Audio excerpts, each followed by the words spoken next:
Hi hello welcome back to our channel. ನಾನು ಚೆನ್ನಾಗಿದ್ದೀನಿ. I hope ನೀವೆಲ್ಲರೂ ಚೆನ್ನಾಗಿದ್ದೀರಿ ಅನಿಸುತ್ತೆ.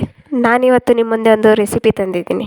ಮಾಡೋದು ತುಂಬ easy and it's A healthy food. ಅದನ್ನು ಯಾವ ಥರ ಮಾಡೋದು ಅಂತ ಹೇಳ್ತೀನಿ. ಲಾಸ್ಟಲ್ಲಿ ಆ ರೆಸಿಪಿ ಯಾವುದು ಅಂತ ಹೇಳ್ತೀನಿ. ಒಂದು ಬಾಣಲಿ ತಗೊಂಡು ಆ ಬಾಣಲಿಲಿ ಎಣ್ಣೆ ಹಾಕ್ಬಿಟ್ಟು ಅದಕ್ಕೆ ಕರ್ಬೇವಿನ ಸೊಪ್ಪು, ಬಾದಾಮಿ, ಮೆಣಸಿನ್ಕಾಯಿ ಹಾಕ್ಬಿಟ್ಟು ಎಣ್ಣೆಯಲ್ಲಿ ಸ್ವಲ್ಪ ಅದು ಫ್ರೈ ಆಗಿಬಿಡಬೇಕು.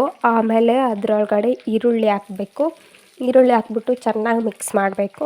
ಅದು ಎಣ್ಣೆಯಲ್ಲಿ ಚೆನ್ನಾಗಿ ಬ್ರೌನ್ ಕಲರ್ ಆಗೋ ತನಕ ಫ್ರೈ ಆಗ್ತಾ ಇರಬೇಕು. ಚೆನ್ನಾಗಿ ಎಣ್ಣೆಯಲ್ಲಿ ಮಿಕ್ಸ್ ಆಗಿ ಬ್ರೌನ್ ಕಲರ್ ಆಗಿದ್ದಾದಮೇಲೆ ಅದರೊಳಗಡೆ ಕ್ಯಾರೆಟು, ಸ್ವಲ್ಪ ಹಸಿ ಕೊಬ್ಬರಿ ಹಾಕ್ಬಿಟ್ಟು ಮಿಕ್ಸ್ ಮಾಡಬೇಕು. ಅದು ಕರೆಕ್ಟಾಗೆಲ್ಲ ಮಿಕ್ಸ್ ಮಾಡಿದ್ದಾದಮೇಲೆ ಅದು ಸಹ ಸ್ವಲ್ಪ ಬ್ರೌನ್ ಕಲರ್ ಸ್ವಲ್ಪ ಚೇಂಜ್ ಆಗುತ್ತೆ. ಚೆನ್ನಾಗಿ ಎಣ್ಣೆಲಿ ಕುದ್ದ ಮೇಲೆ ಅದಕ್ಕೆ ನಿಮಗೆ ಬೇಕಾದಷ್ಟು ಅಂದರೆ ರುಚಿಗೆ ತಕ್ಕಟ್ಟು ಸಾಲ್ಟು ಹಾಕಿ ಮಿಕ್ಸ್ ಮಾಡಬೇಕು.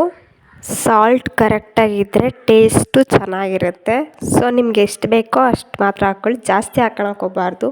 ಮತ್ತು ಮಸಾಲೆ ಹಿಟ್ಟು ಹಾಕಬೇಕು, ಅಂದರೆ ಎಷ್ಟು ಬೇಕೋ ಅಷ್ಟು ಟೇಸ್ಟಿಗೆ ಬೇಕಾದಷ್ಟು ಎಲ್ಲ ಹಾಕ್ಬಿಟ್ಟು ಚೆನ್ನಾಗಿ ಮಿಕ್ಸ್ ಮಾಡಿಬಿಡ್ಬೇಕು. ಯಾಕಂದರೆ ಆ ಕ್ಯಾರೆಟ್ಗೂ ಅದೆಲ್ಲಕ್ಕೂ ಕ್ಲೀನಾಗಿ ಎಲ್ಲ ಕರೆಕ್ಟಾಗಿ ಇದಾಗಬೇಕಲ್ಲ. ಸೊ ಎಣ್ಣೆಯಲ್ಲಿ ಕರೆಕ್ಟಾಗಿ ಫ್ರೈ ಆಗುತ್ತೆ. ಅದು ಫ್ರೈ ಆಗಿದ್ದಾದಮೇಲೆ ಮುಂಚೆನೇ ಅನ್ನ ಮಾಡ್ಕೊಂಡು ಇಟ್ಕೊಂಡಿರಬೇಕು. ಅದು ಆರು ತೆಗ್ದಿರಬೇಕು. ಆರಿದ್ದಾದಮೇಲೆ ಅದನ್ನು ಅದರೊಳಗಡೆ ಹಾಕ್ಬಿಟ್ಟು ಮಿಕ್ಸ್ ಮಾಡಬೇಕು. ಅಂದರೆ ನಮ್ಗೆ ಎಷ್ಟು ಬೇಕೋ ಅಷ್ಟು, ಎಷ್ಟು ಮಾಡ್ಕೊಂಡಿರ್ತೀವೋ ಅಷ್ಟು ಲೋ ಫ್ಲೇಮಲ್ಲಿಟ್ಟು ಅನ್ನ ಹಾಕ್ಬಿಟ್ಟು ಆಮೇಲೆ ಹೈ ಫ್ಲೇಮಲ್ಲಿಟ್ಟು ಮಿಕ್ಸ್ ಮಾಡಬೇಕು. ನಾವು ಚಿತ್ರಾನ್ನ ಯಾವ ಥರ ಕಲಿಸ್ತೀವೋ ಉಂಡೆ ಇಲ್ದಂಗೆ ಆ ಥರ ಫುಲ್ ಕ್ಲೀನಾಗಿ ಕಲಿಸ್ಬೇಕು. ಮತ್ತು ಅದರ ಮೇಲೆ ಕೊತ್ತಂಬರಿ ಸೊಪ್ಪು ಹಾಕ್ಬಿಟ್ಟು ಕ್ಲೀನಾಗಿ ಮಿಕ್ಸಿಂಗ್ ಮಾಡಬೇಕು. ಮತ್ತು ನೀವು ಇನ್ನೂ ಟೇಸ್ಟ್ ಬೇಕು ಅಂತ ಅಂದರೆ ನಿಂಬೆಹಣ್ಣು ಹಿಂಡ್ಕೊಬೋದು, ಅದು ಆಪ್ಷನಲ್ಲು.